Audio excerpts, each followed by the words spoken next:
Okay, you ready? Yeah. All right, at approximately 1:10 p.m., Precinct 4 officers responded here to the 4600 block of Churchill Drive regarding a shooting. When they arrived, they learned that a 38-year-old black male had been shot multiple times. He has been taken to University Medical Center at this time. He is listed in critical condition.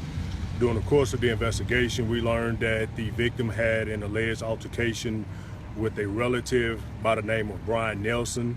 During the course of this altercation, Brian Nelson allegedly produced an assault rifle and fired multiple rounds, striking the victim.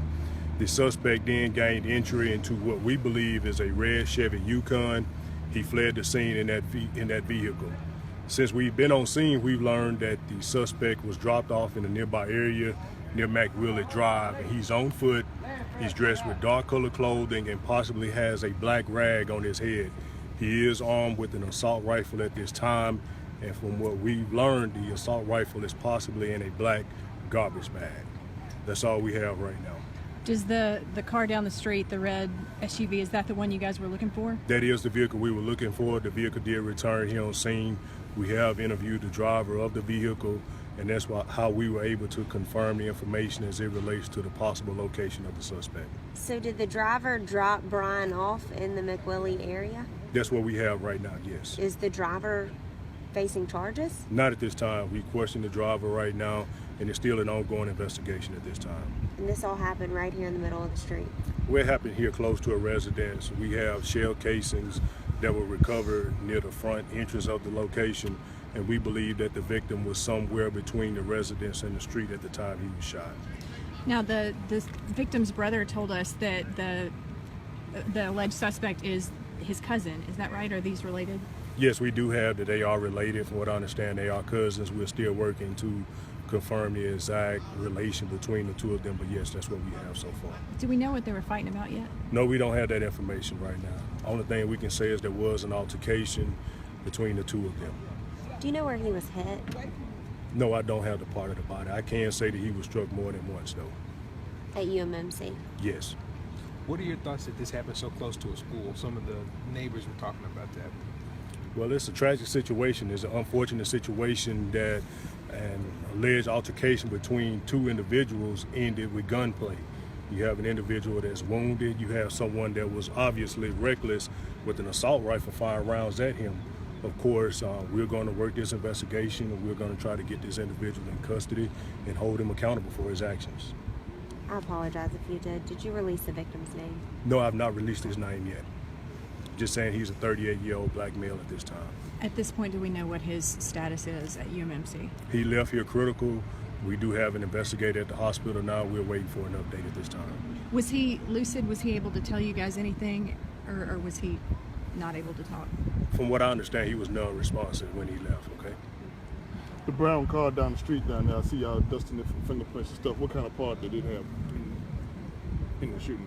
The vehicle belonged to at least one of them. I'm not sure if the vehicle belonged to the victim or the suspect, but I can tell you at this particular time, we are looking at that vehicle as part of our investigation. Do y'all think he was shooting out the window of that red Chevy, or he just jumped in the red Chevy and drove away? Not sure yet.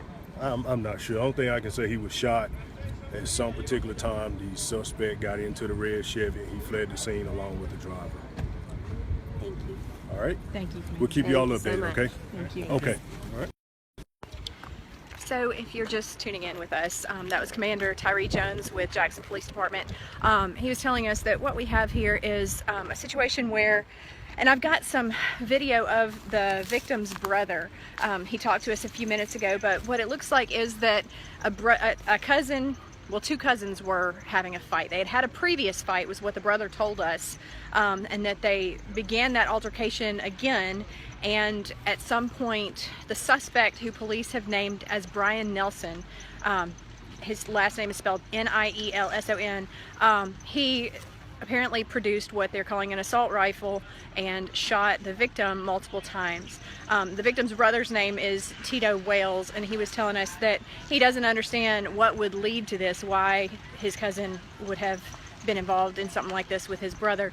But obviously that's what police are trying to get to the bottom of. Now, I'm going to let you take a look at what we're seeing, because down this street you can see there is a red, let me see if I can zoom in on it for you, but that red SUV right there is the one that police say is involved with this crime, that allegedly it took Brian Nielsen from the scene and then came back.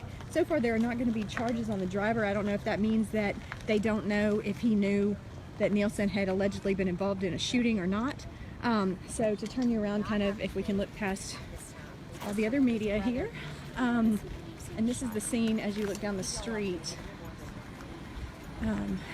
I'll try and get to where you can actually see something, because zooming in on Facebook really doesn't give you much to see, but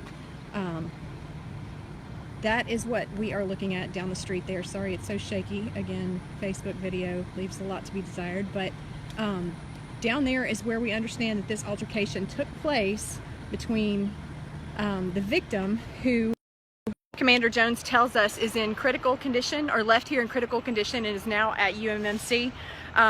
There is an investigator with him, and hopefully we'll know more about this situation shortly, as well as we'll try to keep you updated on his status. His brother did tell us his name, but until we can verify spelling of the name, I don't want to put it out, just because I have a weird name and I hate it when people butcher it. So I figure I'll wait and try and get a better spelling, or a more clear version of what his name was.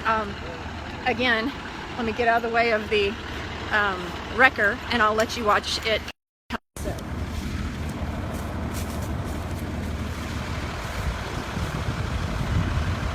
Or maybe it's not coming through.